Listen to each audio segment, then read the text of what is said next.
Welcome to Christian Dominique's world.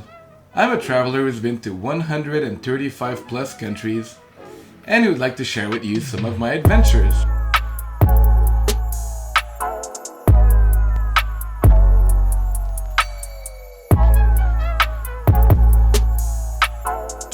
Feel free to comment and subscribe to get more amazing content. Don't be shy to write what you think and looking forward to read you. Welcome back to beautiful Hawaii. In today's video, we take an amazing helicopter tour from the island of Maui to the island of Molokai. Molokai is a very remote island. There's not many tourists and locals live there with beautiful nature. We got to do a fly above. It's very difficult to actually stay there. It is possible, but we will have a very beautiful view from above. Come with us as we explore Maui, populous, touristy beaches and coast, as well as land on Maui in a private, quaint winery. Maui is also home for the Polynesian migration that went all over the Pacific. So a bit of history and lots of beauty in today's video. How's it going? Good, I'm here. Very good, thanks. Are you ready for the ride? Huh? All right, well, welcome aboard. My name's Tim. I'm wondering why I'm laughing there. Maybe I'm nervous. But a nice pilot team made us feel very safe. Look at the scenery and the beautiful hidden waterfall in Molokai. Here we can see some part of Maui Island. That was a beautiful place to be. We went all around the island on a road trip, and every part of the island was amazing. But it's even better by helicopter. You can see the ocean, the luscious mountain, and even a volcano from afar. Sit back, relax, enjoy the music, and we'll be airborne momentarily.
Here in this beautiful ocean, we did snorkeling and we saw lots of types of fishes that you don't see anywhere else in the world.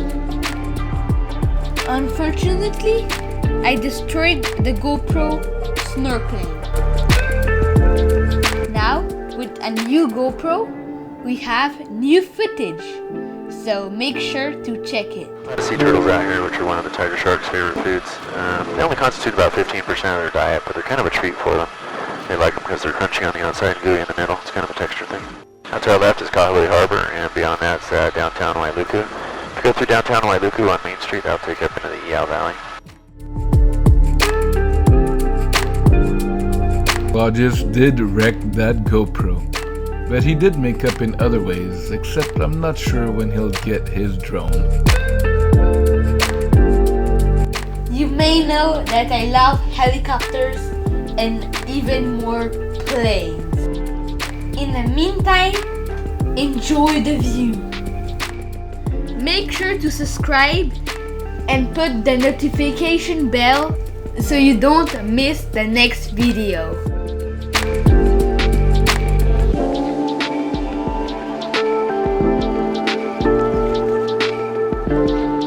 Out to our left is Auwahi Valley. On the right side of the valley is the Auwahi Ridge Trail.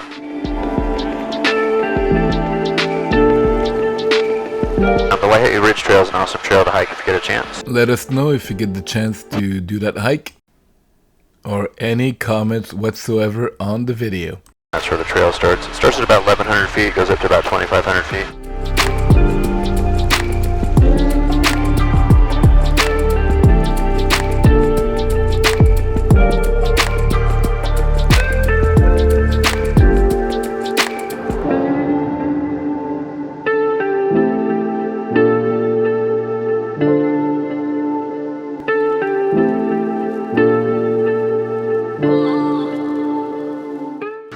Crossing the high-level channel from Maui to Molokai. Molokai ahead of us is the fifth largest island in the Hawaiian archipelago. It's got a population of about 8,000 people, and 40% of the people on Molokai are direct descendants of Hawaiians, which is something to be able to claim.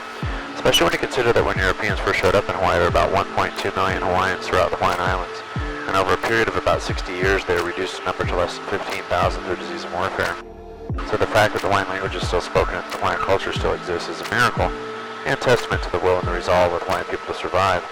What a lot of people don't realize is that languages and cultures are at a higher extinction rate than anything else on the planet. About once every 3 weeks, an elder dies speaking the last words of their language, and with them go the nuances of how they describe their environment, their culture, their belief systems, their plant medicines. Everything gets lost with them. So the fact that we still have the Hawaiian culture and the Hawaiian language is an asset to the diversity of humanity.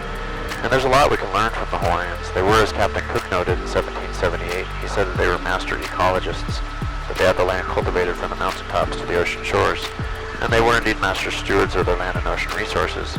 And the reason that they were such savvy environmentalists is because they were the descendants of over 200 generations of people who had spanned out through the Pacific Islands, and who had colonized a multitude of those islands along the way. And they had varying degrees of success or failure with those colonizations based on their relationship to the environment. A bad example would be Easter Island, which was once covered with the largest species of palm trees in the world. The only way that we know that today is because of casts of those palm trees left behind in the lava flows.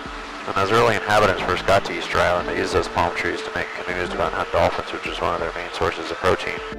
But they got so caught up in their power struggles and their collective dementia building those big stone heads or moai and coating them with a mixture of ash and clay, but eventually they ended up cutting down the last tree and burning it for that purpose. So by the time Europeans showed up on Easter Island, there were about 450 inhabitants left, and they'd resorted to cannibalism in the process. So that was the bad end of the spectrum. The good end of the spectrum were the Hawaiian Islands, where they had no food security issues. In fact, they had better food security over 300 years ago than we have today. Today, if all shipping was to stop to Hawaii, we'd have about 3 to 5 days worth of food on the shelves. So the land's the same, the ocean's the same. It's just a different mental and cultural relationship to it. To the left, you can see Halawa Valley. That used to be the most populated place on Molokai when Europeans first showed up. And for good reason. There's a great anchorage for the canoes there and a consistent freshwater stream for drinking water and agriculture. Are there waterfalls in front? Yeah, we're going to go check out some waterfalls a little bit further along the coast here. Ulua Falls ahead of us here. Comes down about 1,900 feet in a series of falls. The first drop's about 1,440 feet. The third highest waterfall in Hawaii. It's got nothing on Angel Falls.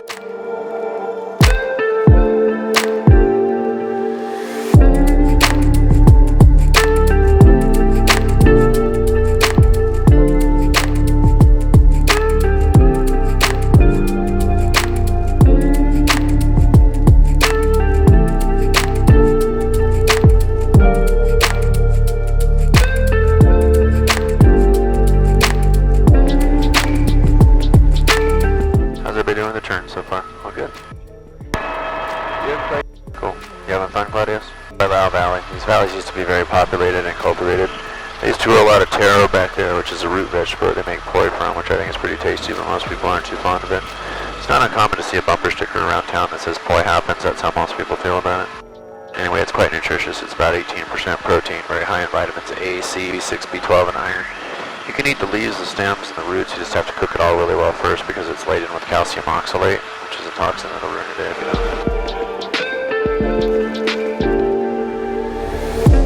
These cliffs go up about 3,200 feet, over by Kalapapa about 4,000 feet, making those the highest sea cliffs in the world. On the sheer faces of these cliffs are some interesting plants called Bringhamia insignis. There are only about 350 of them left on the planet, and the reason they're still on these cliffs is because they're out of range of the goats that would otherwise gobble them up.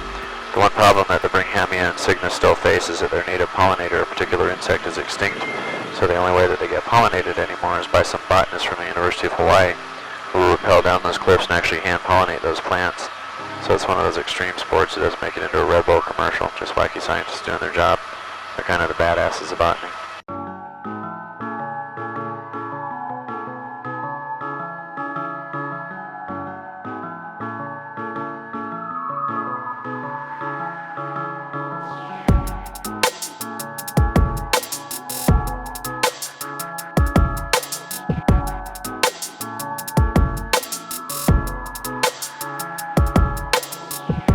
This mountain to our left has one of the most intact and pristine sections of native Hawaiian forest left in Hawaii on it, and that's because it's surrounded by all this steep terrain that keeps the animals out.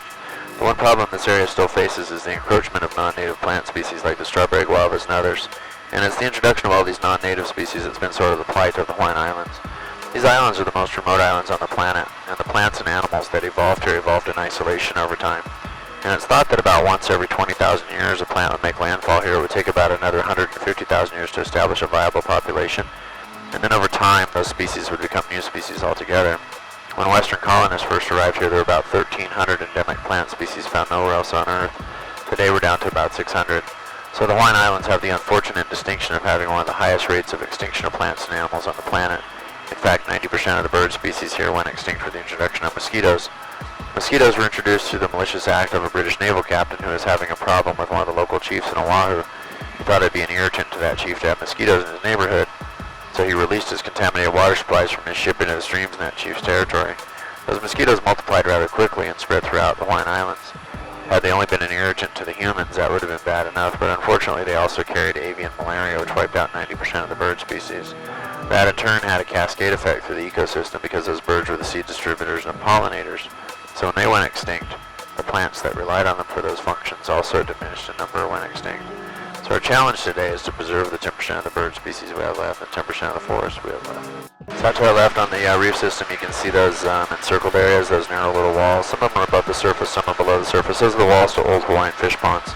There's 65 of them along the coast here, and they were no small deal. One of them's about half a mile long and a quarter mile wide. And the Hawaiians raise 6 different species of fish in freshwater, brackish water, and saltwater. That's a lot of what contributed to their food security that we don't have today. So you can see how the landscape again is denuded of vegetation because of goats and excess deer. So as we look at the reef system here, it's kind of interesting to think about what these reefs represent on a global in a global system. It's estimated that 90% of the biological diversity in the oceans is in the reef systems from the surface down to about 150 feet. If you were to get all the reefs in the world that fulfill that criteria and lump them together, they would cover an area about the size of the state of Colorado. So it's a very small percentage of the Earth's surface, but a huge part of our overall biological diversity.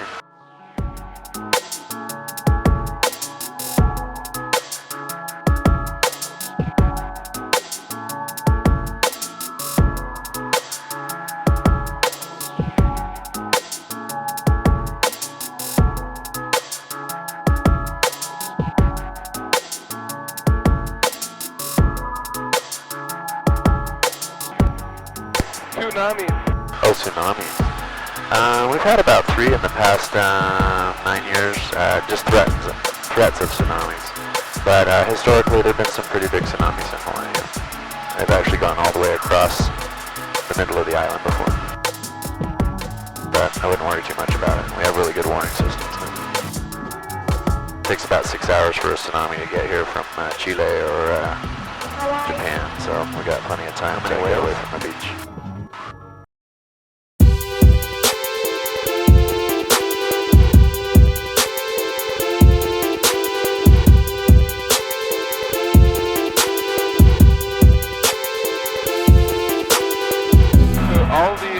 residents of Molokai are on the same side here?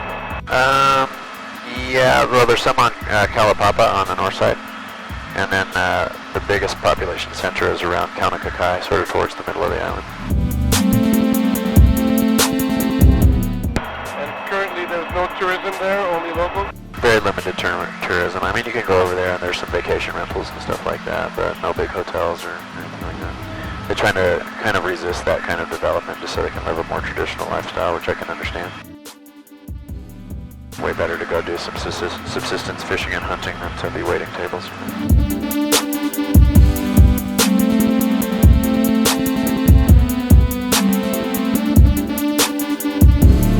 And down below, as you can see, how these fields have been cleared. That all used to be rainforest and mesic forest going down to the ocean. Those fields have been cleared to grow sugarcane and pineapples.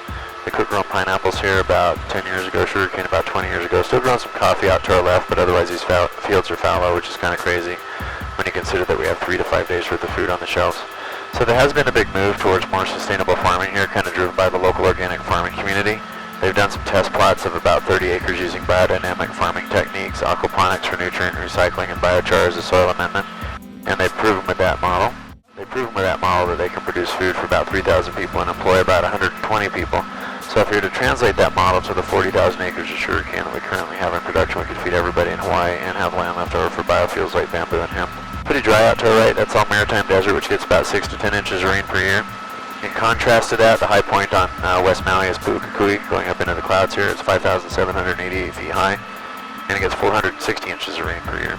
So in 6 miles, it goes from cloud forest to rainforest to mesic forest to arid tropical forest to maritime desert, all because of the way the trade winds blow. Trade winds blow from the northeast. As the air hits the island, the air rises. As the air rises, it expands and cools down. Cold air holds less moisture, so the clouds form, and then it precipitates on the windward side of the island. As the air moves over the island, it begins to move downhill and compress. As it compresses, it warms up. Warm air holds more moisture, so the clouds dissipate. So that's why we have rainforests on one side, deserts on the other. Add to that the drastic changes in altitude, and that's why we have so many different climate zones.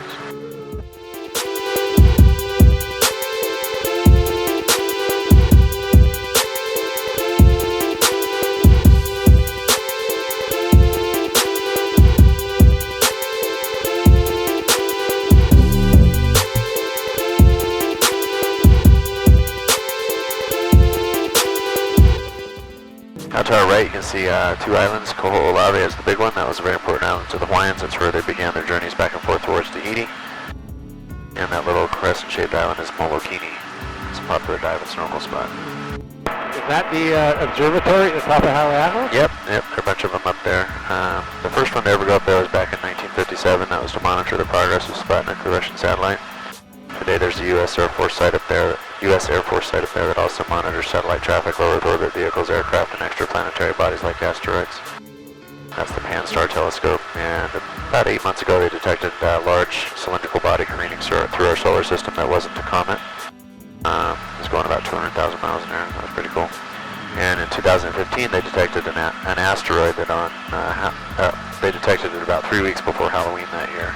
And on Halloween day it went within the moon's orbit, less than 200,000 miles from Earth. Yeah. Also, up there is the Mesa Solar Observatory, which is teaching us a lot about the sun, and the Daniel K. Inouye Solar Observatory that they're building right now. That'll be completed next year, and that'll be the second most expensive observatory ever built. Anyway, we're going to land up here at the Ulapalakua Ranch. It's going to take a couple of minutes when we land for me to shut down, so keep your headsets and seatbelts on until I get the rotor stopped. And Andrew, they always want us to reiterate for whoever's sitting in your seat not to pull back on the orange handle near your right foot unless it's an emergency and you're instructed to. We have had people kind of excited in the past to get out and pull that back and the whole door falls off, and that's kind of embarrassing. Anyway, once you're out of the aircraft, we have some time up there for y'all to enjoy some sparkling rosé or pineapple wine, whatever they have for you today. And this road below us here, is this the road that comes back from Hana if you go all the way around? it is, yep. Have you been on that one? Nope. Yeah, it's nice just to drive up here to the winery too, go for a wine tasting or something. You can see all the cows on the ranch here. It's a 22,000 acre ranch.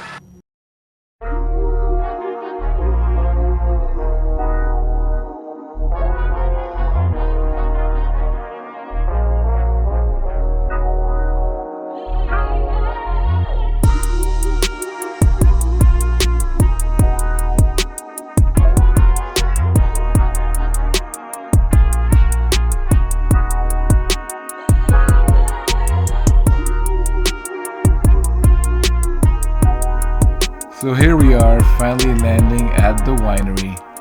Almost as cool as landing on top of a glacier in New Zealand. This time it wasn't as cold, and we had a beautiful view nearing sunset, end of the afternoon, and enjoying the very green grass.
Alrighty, we're out of here.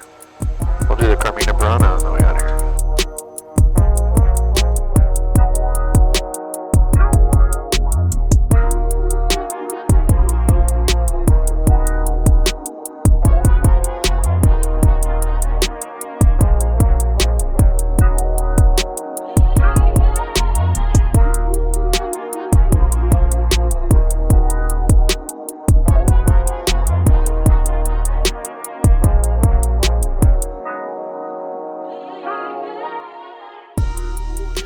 We're almost done of our amazing ride, but we have a few more surprises left. Is that a like private driveway going up there? Yeah, we can't mention the person's name though, but yes it is. What was that big red hump to the right we just flew by? That's another cinder cone. Cinder cones are formed when the mountain kind of fractures around itself. It'll find a place for lava to vent out, and it'll vent out with more gas associated with it, so it kind of sprays the lava out, and those droplets of lava solidify before they hit the ground, creating cinders.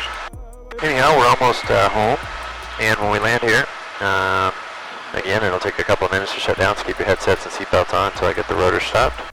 In this trip, we learn about marine life, plant life, astronomy, history, and a lot of culture.